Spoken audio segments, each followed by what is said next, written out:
Chapitre 35.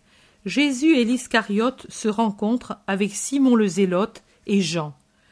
Je vois Jésus et Judas l'Iscariote qui vont et viennent près de l'une des portes de l'enceinte du temple. « Es-tu certain qu'il viendra » demande Judas. « J'en suis certain. Il est parti à l'aube de Béthanie, et à Gethsémani, il se sera rencontré avec mon premier disciple. » Un silence, puis Jésus s'arrête et dévisage Judas. Il s'est mis en face de lui, il l'étudie.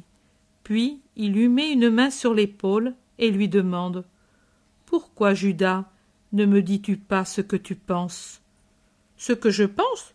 Je ne pense rien de particulier en ce moment, maître. Des questions, je t'en pose même trop. Tu ne peux sûrement pas te plaindre de mon mutisme. » « Tu me poses beaucoup de questions et me donnes beaucoup de renseignements sur la ville et ses habitants, mais tu ne m'ouvres pas ton âme. Quelle importance veux-tu qu'aient pour moi les renseignements sur la fortune et la composition de telle ou telle famille?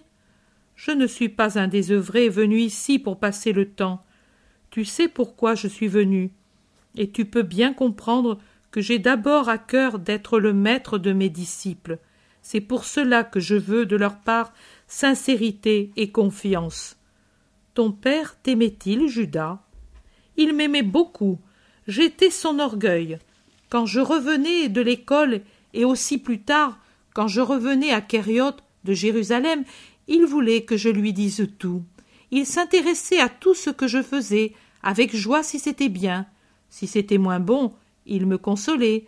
Si parfois on le sait bien, tout le monde se trompe, si parfois je m'étais trompé et avais encouru un blâme, il me faisait voir le bien fondé du reproche qu'on m'avait adressé ou tout le tort de ma façon d'agir.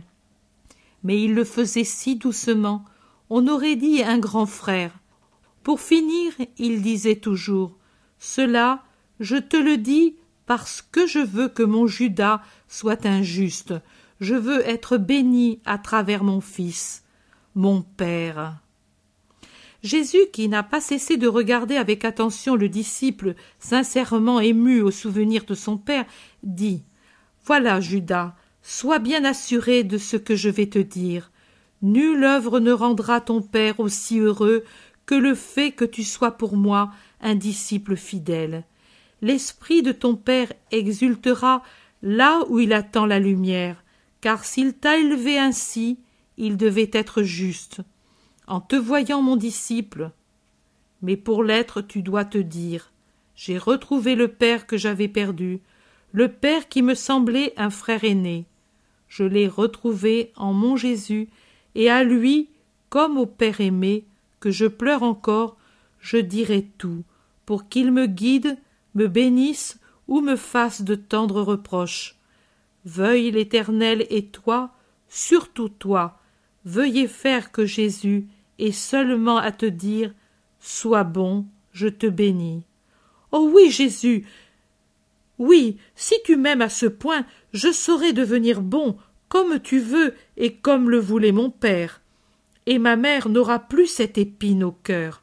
Elle disait toujours « Tu n'as plus de guide, fils, et tu en as encore tant besoin. » Quand elle saura que pour guide je t'ai, toi, je t'aimerai comme aucun autre homme ne le pourrait. Je t'aimerai tellement, je t'aime tellement. Ne me déçois pas.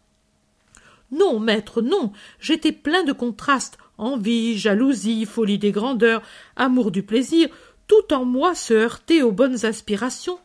Il n'y a qu'un moment. Vois, tu m'as causé une peine. Ou plutôt, ce n'est pas toi qui l'as causé, mais ma mauvaise nature. Je croyais être ton premier disciple, et toi tu m'as dit que tu en avais déjà un autre. Tu l'as vu par toi-même. Tu ne te souviens pas que pour Pâques j'étais au temple avec plusieurs Galiléens? Je croyais que c'étaient des amis. Je croyais avoir été le premier choisi pour un tel sort, et par conséquent le préféré. Je ne fais pas de différence en mon cœur entre les derniers et les premiers. Si le premier venait à manquer alors que le dernier serait saint, alors là, aux yeux de Dieu, il faudrait que se fasse la distinction. Mais moi, je les aimerai pareillement. le saint d'un amour bienheureux, le pécheur d'un amour souffrant. Mais voici Jean qui vient avec Simon, Jean mon premier, Simon, celui dont je te parlais il y a 2 jours. Simon et Jean, tu les as déjà vus. L'un était malade. « Ah, le lépreux, je me souviens, déjà ton disciple ?» Dès le lendemain. « Et moi, pourquoi ai-je tant attendu ?» Judas. « C'est vrai, pardon. » Jean a aperçu le maître et l'indique à Simon. Il hâte le pas.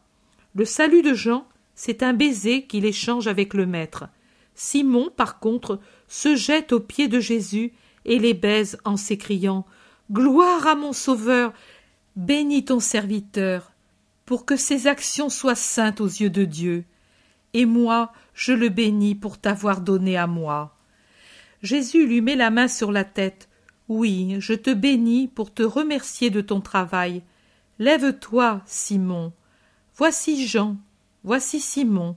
Celui-là est mon dernier disciple. Lui aussi veut suivre la vérité.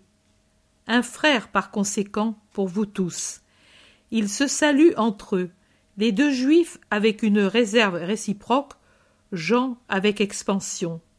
« Tu es fatigué, Simon ?» demande Jésus. « Non, maître, avec la santé m'est venue une vigueur que je ne me connaissais pas encore. Et je sais que tu l'emploies magnifiquement. J'ai parlé à beaucoup de gens, et tous m'ont parlé de toi comme de quelqu'un qui les a déjà instruits sur le Messie. » Simon sourit, content. « Hier encore, j'ai parlé de toi avec quelqu'un qui est un honnête Israélite. J'espère qu'un jour tu le connaîtras. Je voudrais que ce soit moi qui te conduise à lui. » « Ce n'est pas impossible. » Judas l'interrompt. « Maître, tu m'as promis de venir avec moi en Judée. » « Et j'y viendrai. Simon continuera d'instruire les personnes sur ma venue. Le temps est court, ami, et le peuple est si nombreux. Maintenant je vais avec Simon. Ce soir, vous viendrez à ma rencontre sur la route du mont des Oliviers, et nous distribuerons de l'argent aux pauvres. Allez. » Jésus, resté seul avec Simon, lui demande « Cette personne de Béthanie est un véritable Israélite ?» Un véritable Israélite. Il y a en lui toutes les idées à la mode, mais cependant aussi une attente vraie du Messie. Et quand je lui ai dit « Il est parmi nous », il m'a répondu aussitôt « Quel bonheur de vivre à cette heure !» Nous irons chez lui un jour porter la bénédiction à sa demeure. Tu as vu le nouveau disciple ? Je l'ai vu. Il est jeune et paraît intelligent. Oui, il l'est. Toi qui es juif, tu seras plus indulgent que les autres pour ses idées. Est-ce un désir ou un ordre ? C'est un doux commandement. Toi qui as souffert, tu peux avoir plus d'indulgence. La souffrance est maîtresse en tant de choses. Si tu me l'ordonnes, je serai pour lui toute indulgence. Oui, c'est ça.